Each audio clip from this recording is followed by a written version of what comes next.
গোপালদের গ্রামে দুই বুড়ি ছিল। একজনের ছোঁয়াছুঁয়ির বাতিক, কেউ ছুঁয়ে দিলেই তিনি আবার স্নানে যেতেন। এইভাবে দিনের মধ্যে কতবার যে তাকে স্নানে যেতে হতো তার হিসেব থাকতো না। আর একজনের বাতিক ছিল গোবর কুড়ানো, যেখানেই গোবর দেখতো সেখান থেকেই হাতে তুলে বাড়িতে নিয়ে চলে আসতো। কিন্তু দুজনের মধ্যে ছিল আশ্চর্য মিল।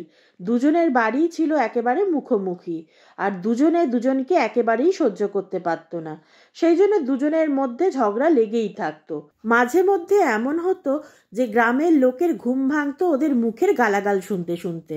ঝগড়া শুরু হতো সেই কাক ভোর থেকে, আর সারাটা দিন চলতো, থামতো সেই নিশুতি রাতে।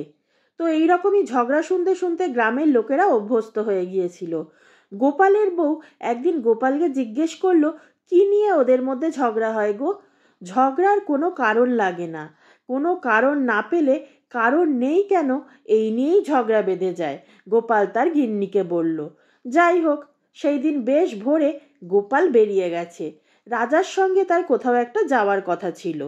তো সেদিন গোপালকে কিছুটা এগিয়ে দিতে এসে গোপালের বউ দেখল ওই বুড়ি দুজনের কেউই ঝগড়া করছে না। কাউকে যেমন দেখা গেল না, তেমনি কারুর গলার আওয়াজও পাওয়া গেল না। ভারী অবাক কাণ্ড। গোপালের বউয়ের একটু কৌতূহল হলো। সে খবর নিয়ে জানতে পারল আগের দিন শিব চতুর্দশী নির্জলা উপোস করে দুজনেই এখনো ঘুমাচ্ছে। একজন জানালো ঘুম ভেঙে উঠলেই আবার লেগে যাবে।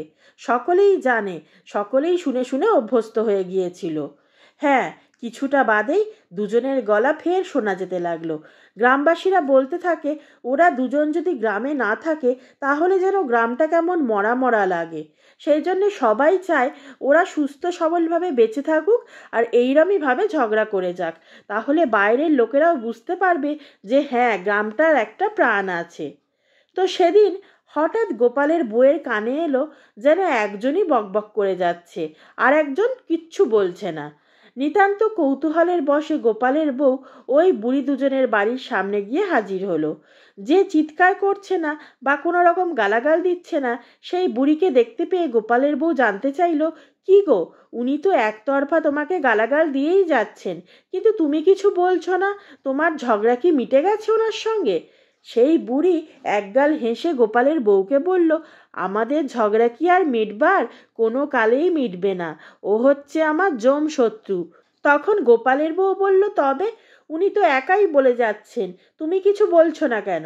সেই বুড়ি আবার একগাল হাসলো।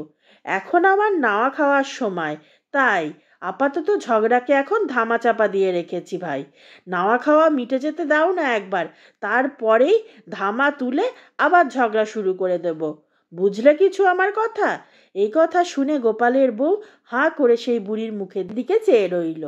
এই ধরনের সুন্দর সুন্দর গল্প শোনার জন্য এখনই আমার চ্যানেলটি সাবস্ক্রাইব করে নিন।